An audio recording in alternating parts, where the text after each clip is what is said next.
freestyled until it worked. For the coffee delivery boy, I ended up going for rounded features, which at this point is my comfort go-to shape. For the caffeine addict, I went for sharper, squarish features because I wanted this character to look a little crazy, kind of like the Joker.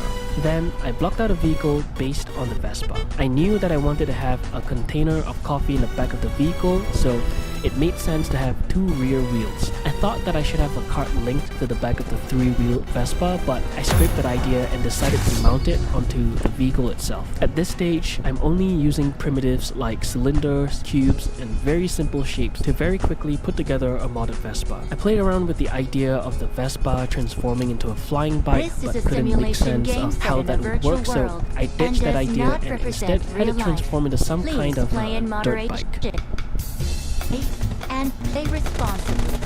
On this day, I imported the blocked out Vespa into the scene to get a feel of what I was working with. This is what the template looks like. A null that is the parent of the test vehicle, and a camera which animation was already baked in keyframes. This, I thought, was going to be a problem if I wanted to change the speed of the movement, but thankfully it was pretty easy to solve. I'll talk about this on day 15. Then, it was time to animate the previs. I animated the hand gestures of the characters with primitives and animated the vehicle transformation. This was mostly to test whether the story could really be conveyed within 5 seconds. I had to give the scene some background elements to judge the speed, so I dropped in a cube with an array modifier, but eventually I figured that I want the scene to take place in Venice, so I threw a bunch of cubes together and made some buildings and windows in the background. I thought this looked promising, so it was time to bring the characters to life.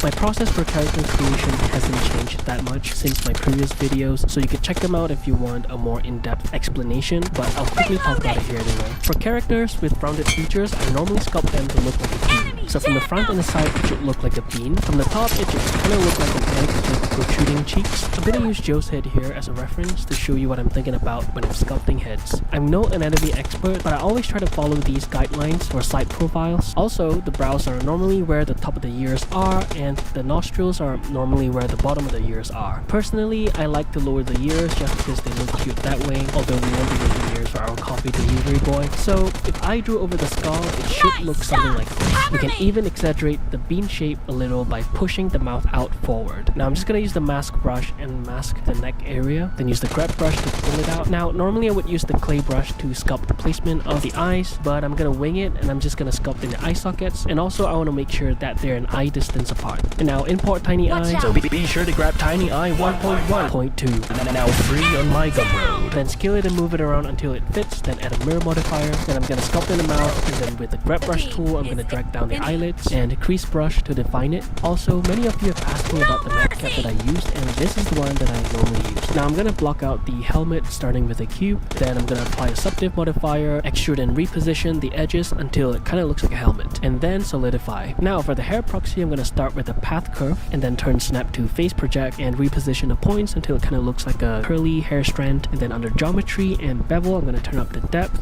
tweak the profile until it flattens the hair strand, and with Alt S you can change the scale of each point of a curve, then duplicate until you have a full set of hair. Control L to link materials. Now since my character is 3 heads tall, I'm gonna duplicate the heads and use it as a measurement. I'm gonna block out everything else, and the idea is pretty much the same. I'm gonna start with a cube and start adding loop cuts, move around the edges and vertices until it kind of looks like the objects that we want to make.